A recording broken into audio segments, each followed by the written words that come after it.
Welcome to the Team Engagement Podcast, where leaders of teams share their insights. Brought to you by Blue Sky Business Consulting. We discuss 5 questions in about 15 minutes. Hello again, everyone. Welcome to the Team Engagement Podcast. We're excited you're joining us, and I'm excited to welcome from Woodruff, Wisconsin. This is Dr. Mickey Fitch-Collins, and she is from Learnit. And Mickey, thank you so much for taking time to join me on the podcast today. Tell us a little bit more about some of the work that you're doing at Learnit. Yeah, absolutely, Shawn. Thank you so much for having me on. So I am a human skills facilitator, which is a very interesting job title, but I work for an organization called Learnit.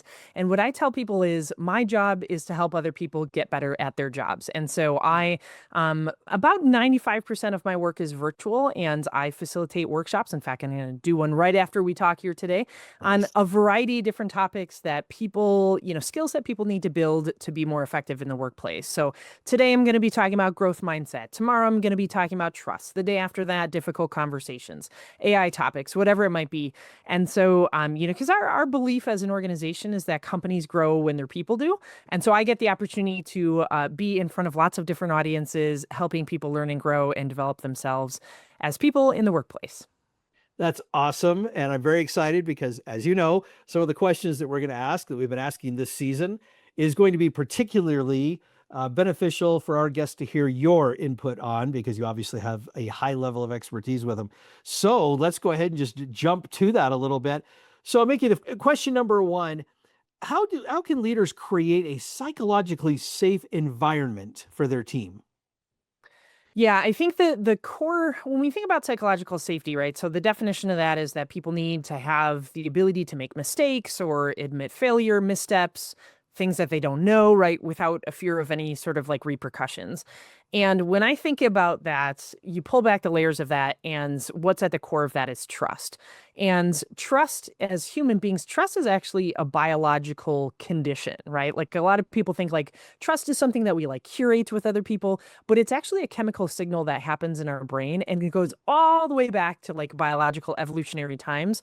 Basically like saber-toothed tiger, don't trust, right? Versus like, oh, here's another animal or here's another creature that I don't have this sense of fear or anything. And so I have this chemical safety. I have this chemical that, is released in my brain throughout my body that says I can trust. In common days, obviously, most of us aren't running away from saber-toothed tigers or woolly mammoths or anything like that, although that's probably what our inboxes feel like to us every single day. But like what that looks like in terms of trust is stuff like dependability and predictability. And dependability and predictability are super important in our personal relationships. They're super important in our professional relationships. But it's this idea of authenticity. Like, can I be who I am? Can I know how you're going to show up? Can I depend on you to show up in the way that I think you're going to show up? Do I think I know how you might say something or how you might react? And can we actually be real people with each other, and not just these like facades or these kind of empty suits with each other? In terms of the practical steps of psychological safety, the number one thing that people can do in terms of action steps is admit mistakes and missteps to each other at all levels of the organization, right? So this could be peer-to-peer on the front lines. This could be the CEO or the president admitting a mistake or a misstep to the entire company. Now, the latter one has way more influence and impact than the former one does, right? But that's the stuff when we can look to one another and say, oh, look, Shawn is the leader of this team, and, Shawn just said that, he missed this deadline, and here's what's going to happen, and it's no big deal, and it's okay that I did this, right? Then that helps me realize that I can also admit some of those missteps or some of those mistakes that I made too. And so I think a lot of it is about the authenticity. I think it's about sharing, and I think it's about trust. Oh, I love that. And I could not agree more, because it really does. If you're, and we're going to talk about this in a minute, if you're going to grow, if you're going to learn, you have to be willing to make some mistakes. And as the leader of a team or an organization, if you're not creating that environment, you can't grow, you can't do some of those things. So those ideas of trust. And I liked what you talked about, the saber-toothed tiger. It's got me wondering what it is about a little teeny tiny spider that drives so many of us crazy about why would that's a whole nother episode. That's right. Like, that's not safe for us, apparently. So yeah. oh, that's funny. Okay, question number 2. Mickey, do this for me if you would. Think of somebody that has had a powerful, positive impact on your life, and it can be anybody. But what's one word that you would use to describe that person? Yeah. I love this question, and the word that comes to mind is bold. And the person I'm describing is somebody that I got to know many years ago as just somebody who was a consultant to an organization that I was a part of, and then actually came on as kind of a fractional sort of leader within the organization, and then kind of took me under her wing as a mentee, particularly when I was in the process of finishing my PhD. She was the person, besides my wife and my family that were kind of in my corner, she was the person that was really pushing me to kind of get things, just get it done. You will make it. You will survive this. But over the years as I've known her, which is probably close to 15 years now, the moves that she makes and the steps that she takes is always with a sense of boldness. She doesn't apologize for who she is. She shows up as her full, again, that word authenticity comes out, Mhm. and she will tell you the thing that I value greatest about her, or one of the things that I value most about her.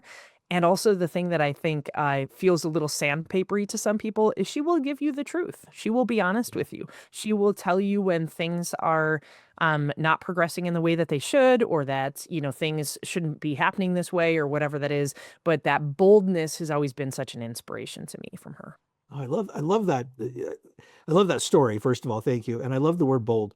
And it's an interesting word because as you were describing how she can, maybe be a little bit sandpapery sometimes. What I love, and the reason why I'm asking the question this season is because we're seeing or hearing a lot of different words. We're seeing how different people influence others in a positive way, in a different way. And for you, the influence, the positive impact that she made on you was because she was bold. And Mhm. for some people, that's an intimidating word. I don't want to be bold. I'm not a bold person. I'm more of an introvert, Yeah. whatever it is. But it just showcases that a person can be bold and have a positive impact. Boldness is not a negative. Like any strength or any talent that any of us bring to any environment, you can get too much into it. So you have Yep.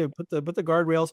But it sounds like she did a really great job of being bold, staying within herself, staying authentic, and yet she had a great positive impact on you. So thank you for sharing that. It's a Yeah. great story, great example. Love it.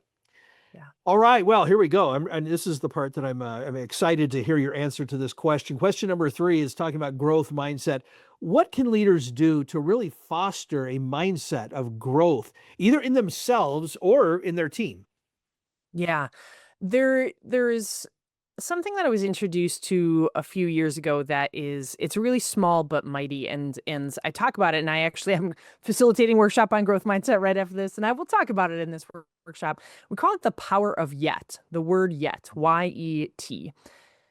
I think a lot of us, especially when you get to whatever age, but a certain age, you think these are my skills, these are the things that I'm good at, this is what I'm not so good at, this is what my talents are, and we get into this place of fixed mindset, right? Of like, this Mhm. is who I am, and plus or minus a point or two, this is basically who I am. If you add the word yet onto something that is a negative self-statement, right? So we all have that like radio station that plays in our head, right? Or the podcast that plays in our head Right. of, I'm just not a math person. I'm just not one of those creative types. I'm just not very outdoorsy. I'm not a big fitness person, whatever it is. And you just add the word yet on the end of it. It sounds really basic. It sounds really minimal. But what that does, it sets you up for a future path, right? It kind of paves the path forward. What I love about that in the context of leadership in the work world is I don't know a single organization or team out there that is not interested in growing in some form or fashion, right? Whether it's growing in terms of profits, impact, mission, whatever it is. So there is an inherent yet in that journey of growth of the business or the team or the organization. We haven't arrived there yet, right? I haven't arrived there yet. And when you think about yet, it's circular in nature. It's not this I am at this place on the map and I just need to get to this, from point A to point B. It's Mhm. circular because yet is always something that's in front of us. It's always something that's beyond us. And so I think if leaders, I mean, start incorporating that in your own individual lexicon, if leaders can start bringing that into meetings and conversations of, okay, instead of us saying we're not there yet, or we didn't make that sales target this month, or, we didn't get that customer, we, didn't get across that line, and we just add yet into that, just that three-letter word starts changing the trajectory. It starts changing the energy of the way that people talk about what could be and the possibility, which is the entirety of growth mindset. I really like that. That is such a great word. And I was feeling it as you were giving those examples of just adding yet. Yeah. And I was sitting there thinking, boy, how many times have I said that? Not yet. I've said something like, well, I'm not very creative or whatever it is. Yeah. But you're absolutely right. You add that word yet, and all of a sudden it becomes empowering. It becomes, Uh-huh. well, I'm not a great artist yet. I'm Yeah. not very creative yet. Yeah. I didn't hit that sales goal yet. Oh, I like that. That's such a great response. It really just it feels hopeful. It Mhm. feels goal minded and growth minded. Oh, well done. I like that. That's a great response. All right, question number 4.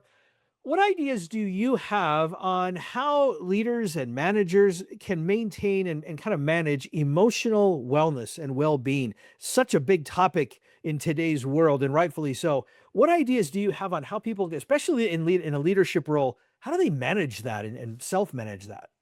Yeah. There's two things that I would share with you, Sean, on that is number one, I think for anybody who's listening to this is to recognize the days of leave your personal life at the door are gone. Okay. Right, Not only do we know that that is impossible for humans, right, right?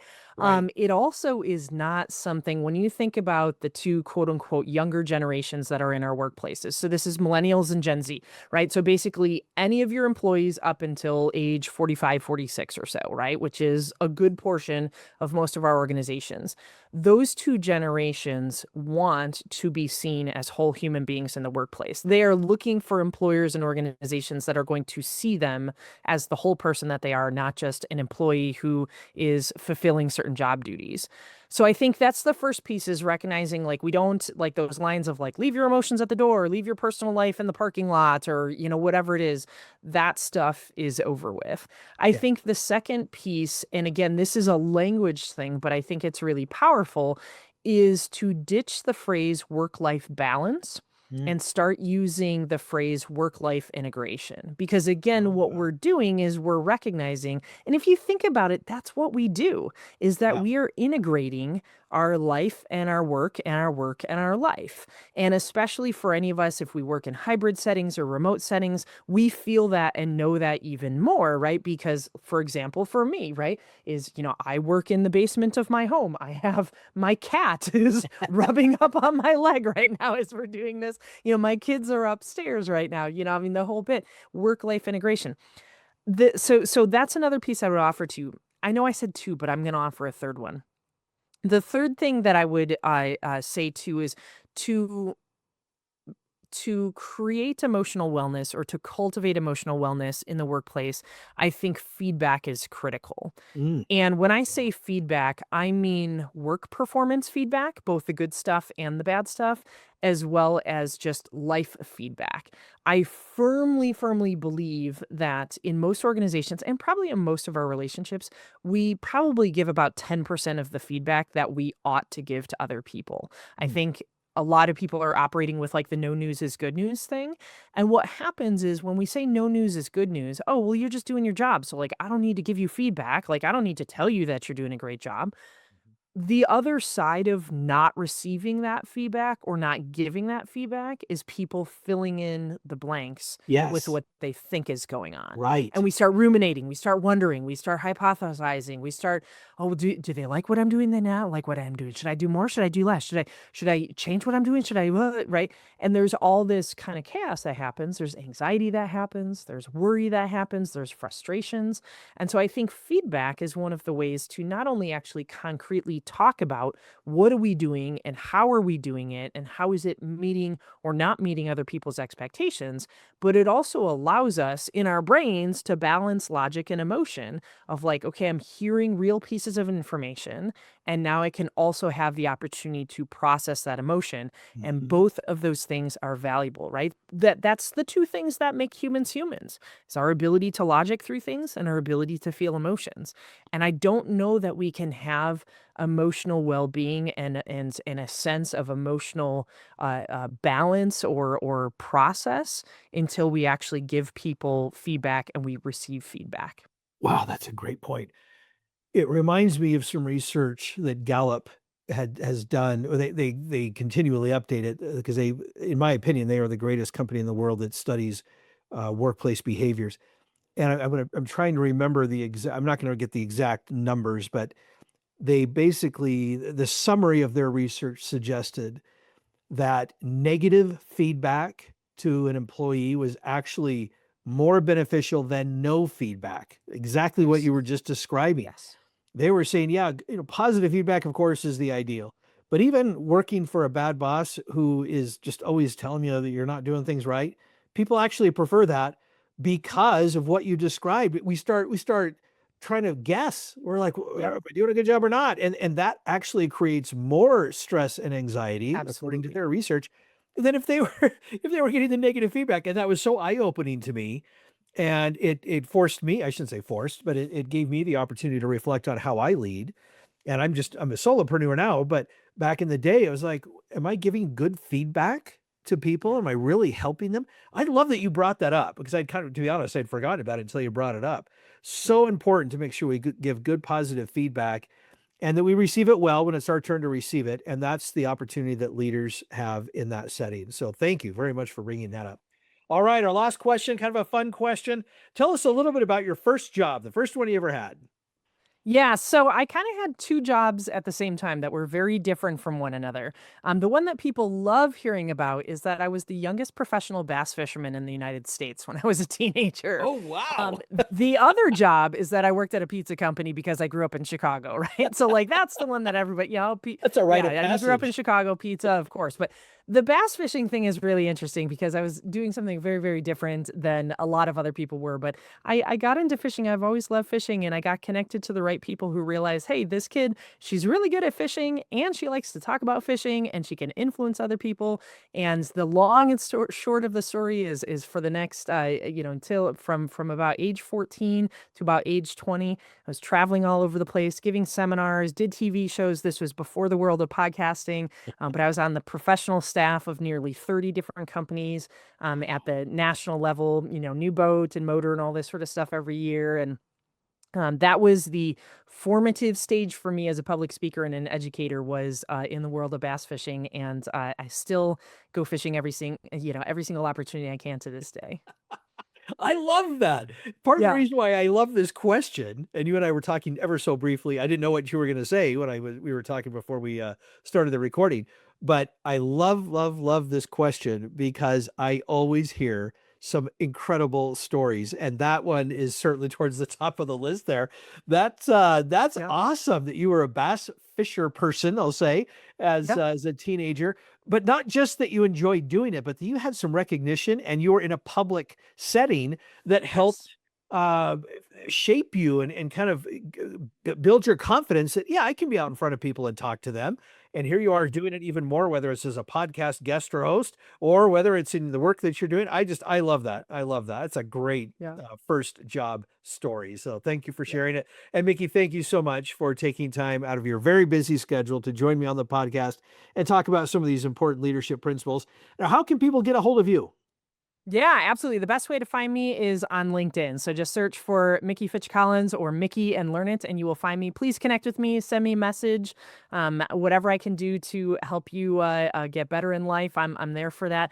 The other thing, Sean, that I'd like to toss out to folks is if you're interested in learning a little bit more about what we do at Learnit, if you go to learnit.com/Mickey, so LEARNIT.com/MICKEY, just like the mouse, you can sign up, you and your teammates can sign up for a 45-day free trial. You can take any of our workshops for free. No strings attached or anything like that, just to learn a little bit more about what we do and see if we would be a fit for supporting your organization. Fantastic. Thank you. I really appreciate that and your ongoing efforts to help everybody learn, especially in the workplace. I'm obviously a big proponent of it, so thank you very much for all the work that you're doing. And thanks to all of you who join us every week on the Team Engagement Podcast. If you haven't already, be sure to follow us or subscribe, whichever way it works, whether you're watching or listening. Thanks so much, everyone, and have a great day. This is Shawn Richards with the Team Engagement Podcast, where leaders of teams share their insights. Be sure to follow or subscribe to the podcast so you don't miss an episode. And for more leadership tips, pick up your copy of Rapid Fire Leadership by going to rapidfireleadership.com, where you can also download free resources to help you in your leadership role. Thanks for joining us today. Have a great day.